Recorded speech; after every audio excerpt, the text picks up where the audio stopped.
따라해 볼게요. 육각형 교회. 아니죠. 육각형 교회는 없다. 교회는 없다. 어느덧 요한복음의 마지막 장이 되었습니다. 요한복음을 마무리하면서 또 새로운 말씀을 준비하면서 요즘 저의 고민은 교회가 부흥해야 하는데 왜 이렇게 찾아오는 사람이 없을까라는 점이었어요. 어쩌다 교회를 방문하시는 분이 있어도 다음 주에는 이렇게 안 오는 걸 보면 내가 설교를 잘못했나 아니면 또 내가 뭐 부족한 것이 있어서 그랬나라는 생각으로 속상할 때가 많았습니다. 다른 목사님들을 만나서 이렇게 이야기를 나눠 보니까 다른 목사님들도 다 저와 비슷한 고민을 많이 하더라고요. 그러다가 최근에 두 가지를 주님이 알게 하셨습니다. 하나는 주님이 제게 십자가에 달린 그 예수님의 모습을 보여주셨습니다. 기적을 보고 떡을 먹었던, 그리고 수많은 사람들이 예수님을 따르면서 호산나 다윗의 자손이여라고 외쳤었는데 예수님이 막상 십자가의 길을 가니까 다 떠나버렸죠. 3년이나 함께했던 제자들마저도 어린 요한을 제외하고는 다 도망가 버리고 예수님은 홀로 십자가에 달려 돌아가셨습니다. 그런데 그럼에도 불구하고 예수님은 실패하지 않으셨고 좌절하지도 않으셨어요. 그리고 뭐라 말씀하셨냐면 다 이루었다라고 하십니다. 그렇게 십자가에서 죽으시고 부활하신 예수님이 숯불을 피워두고 떡과 생선으로 베드로를 먹이신 것처럼, 그를 회복시켜 주신 것처럼 저도 먹이시고 태어나 십자가의 길을 가면 교회가 부흥하지 않아도 괜찮아, 그렇게 위로해 주셨어요. 그리고 두 번째로 어떤 유튜버를 통해서 요즘 사람들이 교회를 잘 오지 않는 이유에 대해서 가르쳐 주셨어요. 그 유튜버는 결혼회 정보회사 사장님이었는데 사람들이 결혼을 잘 하지 않는 이유라는 그런 내용이 되게 끌려가지고 한번 보게 되었죠. 저도 우리나라 30대 중에서 50%, 정말 50%만 결혼을 했고 20대 중에서는 단지 5%만 결혼했다는 그런 현실이 너무나 안타까웠었거든요. 물론 결혼이 안 되는, 늦어지는 것에 대해서는 참 다양한 이유들이 있습니다. 남녀 간의 젠더 갈등이 있고요. 20, 30대가 벌어서 감당할 수 없을 정도로 높아진 그런 집값 문제도 있고, 또 인생을 온전히 자식에게 희생하지 않고 자기가 누리고 싶은 그런 새로운 세대의 욕구들도 있죠. 그런데 결혼정보회사 사장님은 이 결혼을 성사시키는 것이 자기의 사업이니까 뭔가 조금은 더 다른 시각이 있을 것 같아가지고 궁금해서 들어봤는데 깜짝 놀랐어요. 돈을 내고 결혼정보회사를 찾는 만큼 사람들이 이렇게 보는 스펙이 6가지가 있대요. 학력, 직업, 연봉, 키, 나이, 자산, 이 6가지 스펙을 사람들이 본다는 거예요. 그러면서 한 여성의 사례를 이야기하는 거예요. 그분은 30대 초반에 중소기업 다니는 외모도 키도 평범한 여성이었습니다. 이 여성이 요구한 상대의 조건은요, 자기랑 비슷한 30대 초반의 남성, 외모는 깔끔했으면 좋겠고 키는 175cm 정도 이상 되었으면 좋겠다. 직업은 대기업이나 공기업이나 공무원, 학력은 인서울 4년제, 연봉은 한 5천만 원 정도 이상 되면 좋겠다. 그리고 자산은 경기도에 아파트가 있었으면 좋겠다. 그리고 이왕이면 상대 부모님의 노후도 좀 준비되어 있어서 부담되지 않았으면 좋겠다. 그 정도였어요. 그러면서 이 여성 회원분이 하는 말이 내가 사장님한테 180cm 넘는 훤칠한 잘생긴 남자 원하는 것도 아니지 않냐. 내가 의사, 판검사, 변호사, 전문직 원하는 것도 아니지 않냐. 내가 스카이 출신에 연봉 1억 되는 남자 원하는 것도 아니지 않냐. 내가 강남 아파트를 해갖고 오라는 것도 아니고 다 중간 이상만 되면 되는데 왜 빨리 나에게 남자를 못 찾아주냐라는 것이었죠. 여러분, 어떻게 이 여성 말대로 금방 매칭이 잘 될 것 같습니까? 사장님의 답이 이랬어요. 회원님은 지금 육각형 스펙의 남자를 찾고 있습니다. 학력, 직업, 연봉, 키, 나이, 자산, 이 6가지 중에 하나도 포기한 게 없어요. 하나의 조건은 중간 이상만 원해서 별로 높지 않은 것 같지만 회원님의 그 조건들이 교집합이 되는 그 육각형 스펙의 무결점 남자를 찾고 있는 거예요. 중간 이상의 조건이 단 2개만 겹쳐도 4분의 1, 25%로 줄고 조건 6개의 교집합이 만족되는 사람은 64분의 1, 1.5%입니다. 거기다가 상대 부모님의 노후도 준비되었으면 좋겠다고요? 그럼 육각형이 아니라 칠각형의 남자를 찾는 것이고 상위 0.7%의 남자입니다. 거기다가 인서울대학교 졸업자면요, 고교 졸업생이 61만 명 중에 단 7만 명, 그러니까 중간이 아니라 또 상위 11%를 원하시는 거예요. 이런 조건을 다 만족하는 사람이 얼마나 될까요? 그리고 설령 그런 남자가 있어도 그 사람이 30대의 중소기업 다니는 평범한 외모의 당신을 선택할까요? 그런데 자기는 중간만 넘으면 된다고, 자기는 눈이 결코 높지 않다고 계속 우기면서 육각형 남자, 육각형 여자를 소개시켜 달라는 회원들이 많아서 사장님이 스트레스가 장난이 아니라고 그런 거죠. 그래서 몇 가지는 포기하셔야만 합니다. 포기하는 사람은 매칭이 되는 것이고 끝까지 포기하지 않는 사람은 계속 그렇게 세월만 간다고, 정말 결혼하고 싶으면 꼭 필요한 2-3개만 붙들라고 이렇게 사장님이 이야기를 하는데 제가 듣다가 아멘 했어요. 그런데 여러분, 결혼할 상대를 찾을 때만 그런가요? 교회도 똑같은 것 같더라고요. 코로나 이후에 교회를 찾는 사람들이 참 많이 늘었습니다. 그런데 다들 어떤 교회를 찾고 있나요?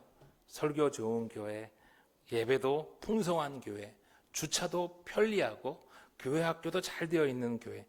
그러면서 내게 재정 부담은 안 주는데 또 재정 운영은, 또 교회 운영은 아주 투명하게 잘하는 교회. 이왕이면 정치 선양도 나랑 꼭 맞는 교회. 뭐 그런 육각형, 아니 칠각형, 팔각형 교회를 찾습니다. 여러분, 그런 교회가 세상에 몇 개나 될까요? 그리고 설령 어렵게 그런 교회를 찾아도 우리가 그 교회를 다니면 만족이 될까요? 아닐 겁니다.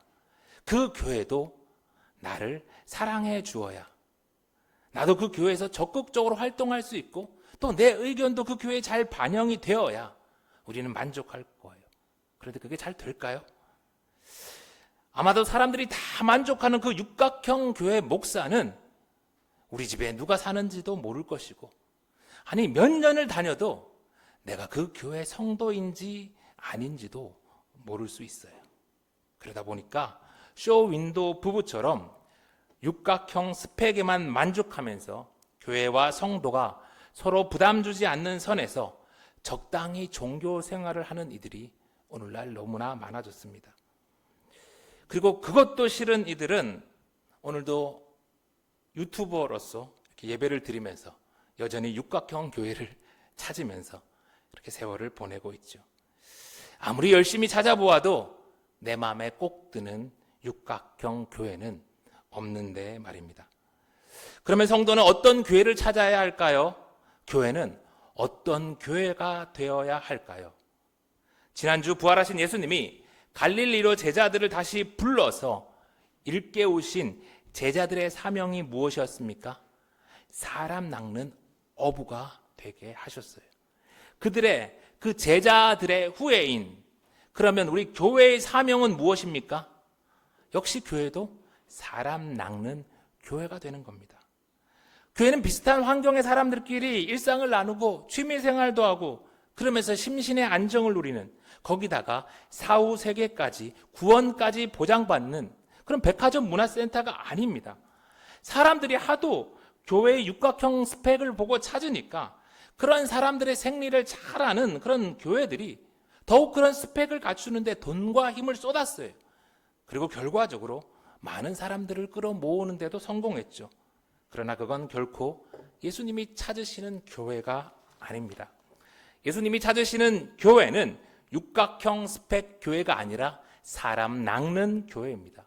물에 빠져 죽어가는 이들을 건져서 생명의 길로 인도하는 교회.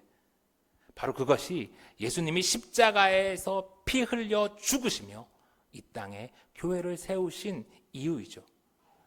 그러니 육각형 중에 몇 개 부족해도 그것이 사람 낚는 교회라면, 죽어가는 이들을 건져 생명의 길로 인도하는 교회라면 그 교회는 예수님이 찾으시는 교회요, 예수님이 기뻐하시는 교회입니다. 사랑하는 성도 여러분, 우리 예수 생명교회가 정말 사람 낚는 교회 되기를 간절히 소망합니다. 혹시 복음을 전하는데 만나는 이가 작은 교회는 이건 어떻고 저건 어떻고, 그렇다면 여러분 너무 속상해하지 마시고 바로 알려주세요. 내가 찾는 육각형 교회는 이 땅에 없다. 그런 교회는 천국 가면 만날 거야. 우리는 그때까지 사람 낚는 교회로 예수님께 받은 사명을 다할 거야. 그렇게 복음을 전하고 신발의 먼지를 털어버리고 또 다른 예수님이 준비한 영혼을 향하여 찾아가요. 사람 낚는 교회에 이어서 우리 주님이 우리에게 주신 두 번째 사명입니다. 15절부터. 그들이 조밥 먹은 후에 예수께서 시몬 베드로에게 이르시되 요한의 아들 시몬아 내가 이 사람들보다 나를 더 사랑하느냐 하시니 이르되 주님 그러하나이다. 내가 주님을 사랑하는 줄 주님께서 아시나이다. 이르시되 내 어린 양을 먹이라 하시고.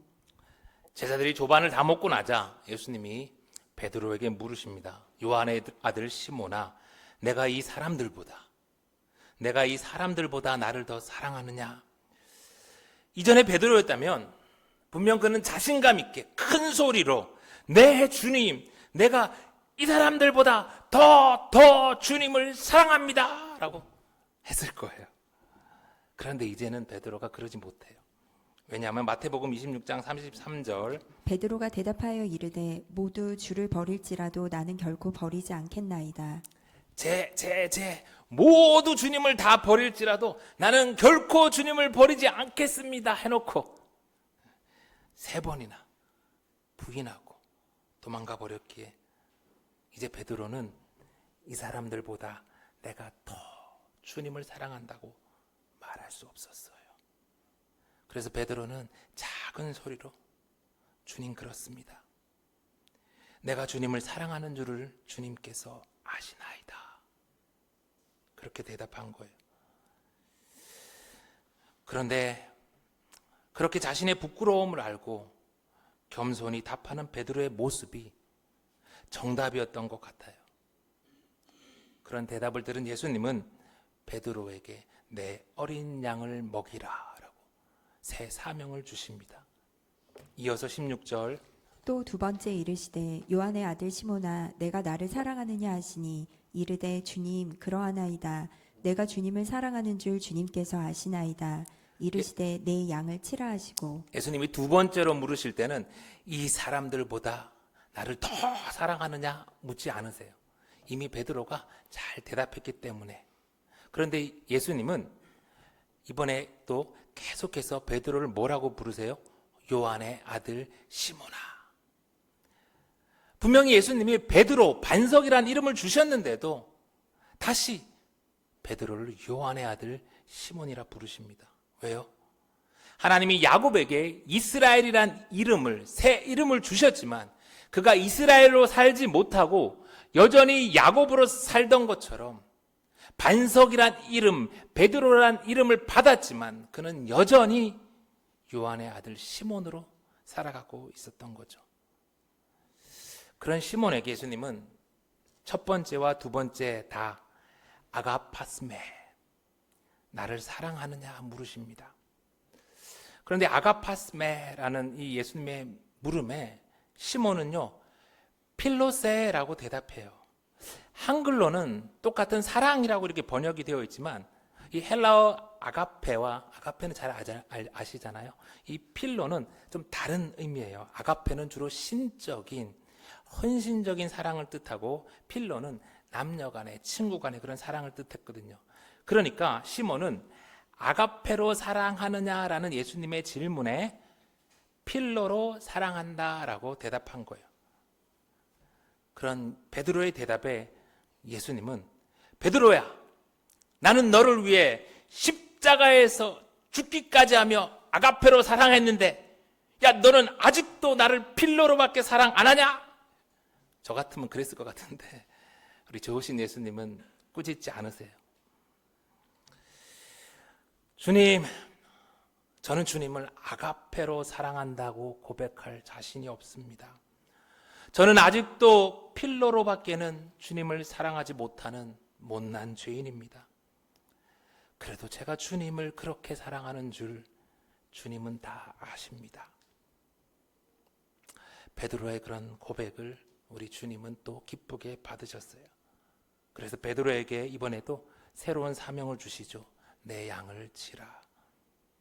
이어서 17절입니다. 세 번째 이르시되 요한의 아들 시몬아 내가 나를 사랑하느냐 하시니 주께서 세 번째 내가 나를 사랑하느냐 하심으로 베드로가 근심하여 이르되 주님 모든 것을 아시오매 내가 주님을 사랑하는 줄을 주님께서 아시나이다.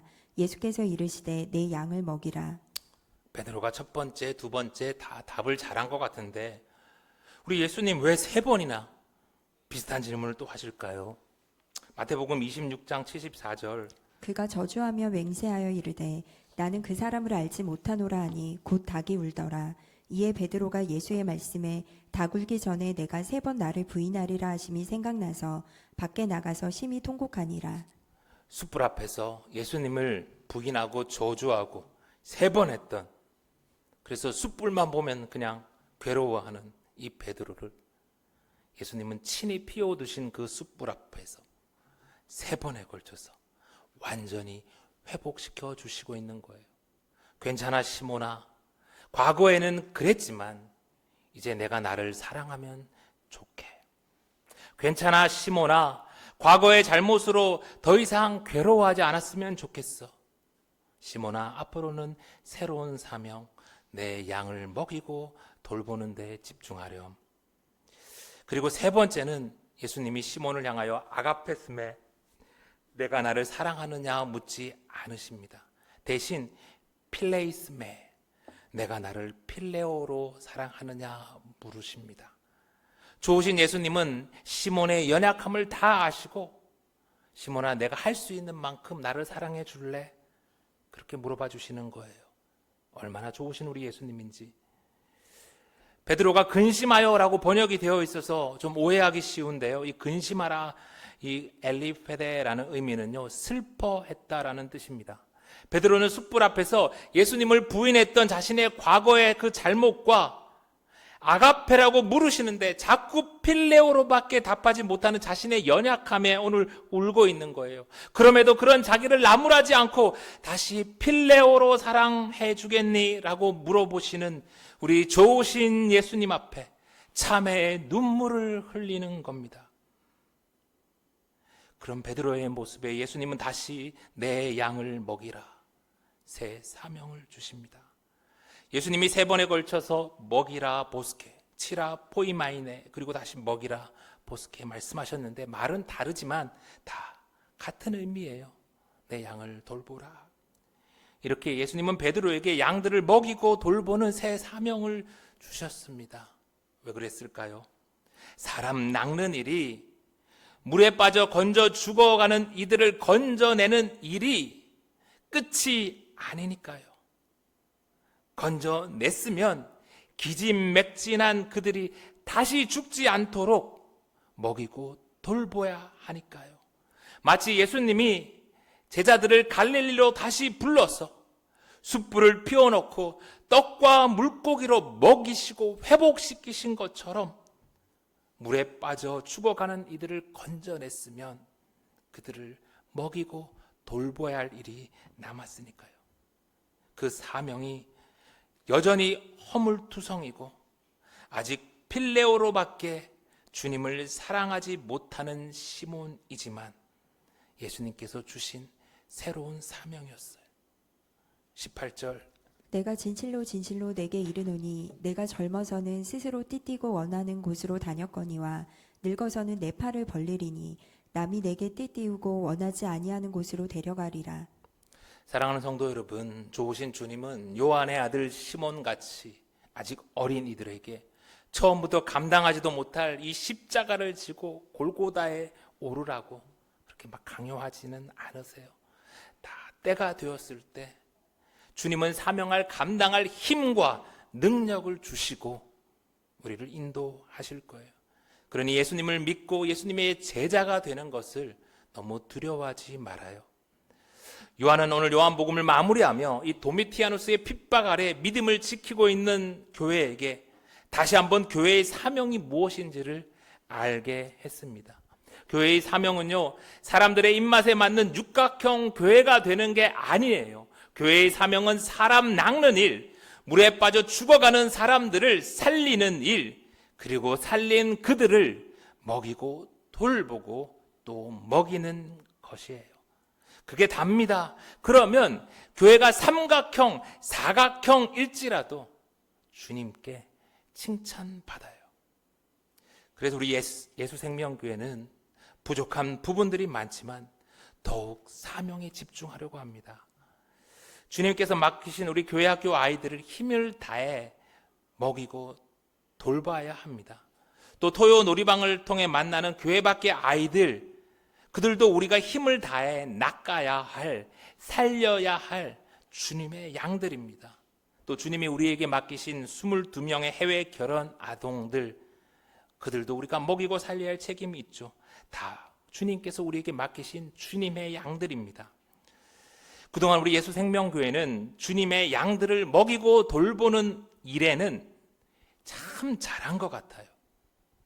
그런데 그러다 봐서 그런지 사람 낚는 어부가 되고 사람 낚는 교회가 되는 데에는 좀 부족했던 것 같아요. 그래서 앞으로 우리 예수생명교회는 더욱 사람 낚는 사명에, 물에 빠져 죽어가는 이들을 살리는 그 사명에 집중하고 힘을 내려고 합니다. 그러면 좋으신 주님께서 우리에게도 153명 만선의 기쁨을 주시지 않을까요? 네, 아멘, 감사합니다. 마지막 20절. 베드로가 돌이켜 예수께서 사랑하시는 그 제자가 따르는 것을 보니 그는 만찬석에서 예수의 품에 의지하여 주님을 파는 자가 누구 오니이까 묻던 자더라. 이에 베드로가 그를 보고 예수께 여짜오되 주님, 이 사람은 어떻게 되겠사옵나이까? 2000년 전부터 지금까지 수많은 성도들을 이 위대한 우리 베드로 사도조차도 시험 들게 한 게 있었으니 그게 뭐예요? 비교하는 거. 옆 사람이랑 비교하는 거. 옆에 교회랑 비교하는 거. 옆 사람 볼 필요가 없습니다. 옆에 교회 볼 필요도 없습니다. 22절. 예수께서 이르시되 내가 올 때까지 그를 머물게 하고자 할지라도 내게 무슨 상관이냐? 너는 나를 따르라 하시더라. SNS, 특히 인스타 때문에 안 좋은 영향들이 이 사회에 그리고 우리 성도들에게도 너무나 큽니다. 힘들게 사는 사람들의 모습은 하나도 없고 호캉스하고 골프 치고 샤넬, 에르메스 백 들고 커피 마시고 이런 모습만 보이다 보니까 괜히 열심히 사는 내가 잘못된 것 같고 초라하게 느껴지고 우울하고 비정상적으로 보이는, 오늘날 수많은 사람들을 불행하게 느끼게 하고 우울하게 하는 이 마귀의 아주 고도의 전략이죠. 여러분, 쳐다보지 맙시다. 상관하지 맙시다. 우리는 예수님만 바라보고 예수님을 따라갑시다. 이제 말씀을 마칩니다. 이 땅에 내 마음에 쏙 드는 육각형 교회는 없어요.